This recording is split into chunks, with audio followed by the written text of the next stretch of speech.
Ya, giliran jihad kayaknya kenceng banget. Jihad nggak usah jauh-jauh. Jihad di kampungmu tuh bisa. Jihad itu nggak usah mewujudkan negara ini dengan pemimpin yang benar tuh nanti. Dirimu tuh benarin dulu. Apa nggak mungkin kita ngumpulkan orang setiap hari, ayo berasnya saya ambil segelas. Nih bapak-bapak nih, kalau berasnya saya rampas segelas, kayaknya nggak ada yang demo di Perumpung. Ayo saya ambil rumah Pak Haji segelas, rumah Pak Asim segelas, semuanya nih saya minta segelas. Saya kumpulin di masjid. Saya umumkan, saudara-saudara yang hari ini tidak bisa makan, datang ke Masjid Hayatul Islam, ada beras. Itu jihad Pak, itu jihad yang mulia hari ini. Bukan sekedar teriak Allahu Akbar tanpa makna, tapi Islam tidak pernah menjadi solusi dan jalan keluar buat kehidupan orang yang papa. Jangan orang tuh marahin dulu orang yang dagang di bulan Ramadan, tapi dia tidak melakukan usaha apapun di sana. Itu bukan orang beriman yang benar dan bukan muslim yang benar. Muslim yang benar itu man salimal muslimun. Al mu'min itu man aminahun nas, tebarkan kebaikan. Bukankah Nabi dulu sampai ke Madinah itu tidak pernah pesan, nih Nabi di Madinah nih, presiden orang paling kuat datang di Madinah. Kalau saya kan, saudara-saudara, ayo angkat senjata ya, gebukin Quraisy tuh. Dulu menistakan saya, menghina saya. Enggak.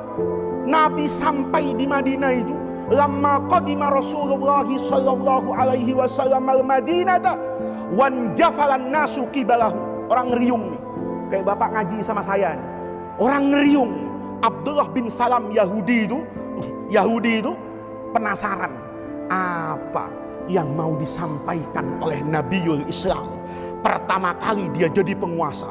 Kemarin di Mekah toleransi wajar, minoritas, lemah, mustadafin. Sekarang menjadi orang yang paling kuat di Madinah. Pesannya apa? Apa kata Nabi? Afsus salam, tebarkan assalam, kedamaian. Wa at'imut ta'am. Ini Pak, kemanusiaan itu harus sejalan dengan agama. Tidak ada agama menistakan kemanusiaan tuh ngajinya salah. Saya punya air nih pas untuk wudhu.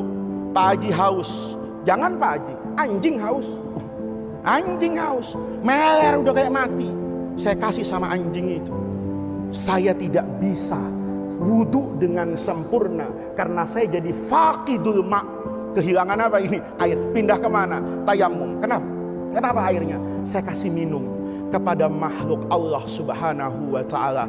Itu beragama. Ya, kalau ngasih minum anjing bisa masuk surga. Gimana memberikan jaminan bahwa di Perumpung ini tidak ada orang yang teriak tidak bisa makan. Itu yang namanya at-tadayyun yang benar. Hari ini kita sering, kata guru saya dulu, at-tadayyunul mangkus, beragama yang kebalik-balik. Teriak dan semangat untuk sesuatu yang belum tentu mendatangkan manfaat dan menjadi kebutuhan sejati umat Islam. Tapi diam 1000 bahasa melihat tetangganya tidak bisa makan. Terlalu sering kita membahas musik yang diharamkan Allah, tapi tidak pernah berpikir bahwa suara sendok dan garpu yang terdengar dari rumah orang kaya kepada orang miskin itu juga tidak kurang haramnya dalam agama. Kenapa? Karena Nabi berpesan, kalau kamu masak yang enak, baunya kemana-mana, banyakin airnya, berbagi dengan sesama. Itulah ajaran Nabi Muhammad, Rasulul Insaniyah, Nabi yang sangat memperhatikan aspek kemanusiaannya manusia. Jadi di sini bapak-bapak jangan cuma ngomel sama pengemis. Saya takut juga nih besok hadisnya diapalin. Tiap ada pengemis dibacakan waan Abi Hurairah. Lo tahu nggak? Gua habis ngaji semalam. Oke. Tapi masalahnya kata pengemis, Pak Haji, ini masalahnya saya harus ngapain? Bodoh amat, yang penting an Abi Hurairah. Nah itu juga murid separuh pinter, separuh enggak pinter. Jadi bapak-bapak, ini yang kita bahas pada malam hari ini itu adalah keseimbangan dalam hidup. Jangan biarkan ada pengemis di kampung ini. Jangan ajarkan kepada generasi ini untuk menjadi generasi pengemis. Tetapi pada saat yang sama, bapak semua, saya, kita semua itu juga harus soleh secara sosial. Sholatnya bagus, hablun minallah.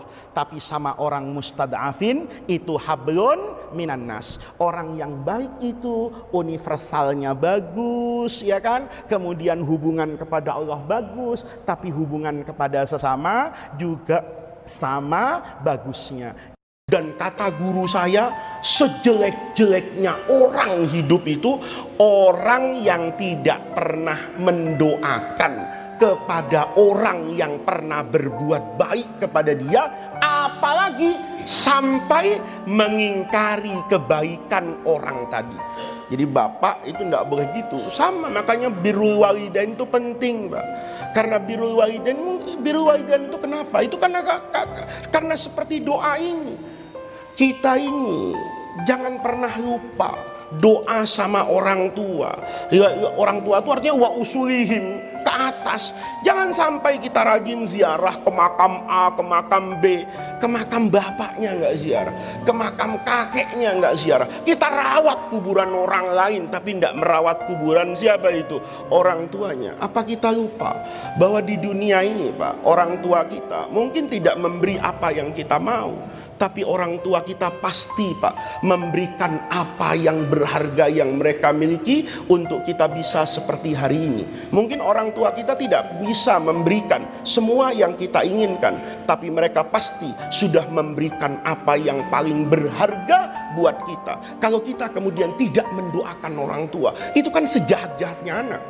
Kalau orang itu lupa dengan hari ibu. Hari ibu itu kan ya 22 Desember boleh, tidak ada yang haram. Ya, kita sebagai simbol, oh ini ada hari ibu supaya ingat, boleh. Tapi nggak berarti 22 Desember doang ingat sama ibunya. Ya setiap hari. Karena kita harus tahu di dunia ini, Pak, ada orang yang mencintai kita sebelum melihat kita. Itu cuma satu di dunia, itu ibu kita. Ada perempuan yang tidak pernah menipu kita. Ada perempuan yang tidak pernah mau menjerumuskan kita. Siapa perempuan itu? Ya ibu kita. Ada laki-laki yang harus kita percaya bahwa di dunia ini tidak akan ada laki-laki yang bisa kita percaya melebihi kepercayaan kita kepada bapak kita. Karena ada laki-laki yang tidak pernah menginginkan kita ini hidupnya menjadi orang yang tidak baik. Walaupun dirinya tidak baik, tapi dia pasti menginginkan anaknya menjadi orang baik. Itu orang-orang kayak gitu, itu harus diapakan itu, Mbak? Didoakan.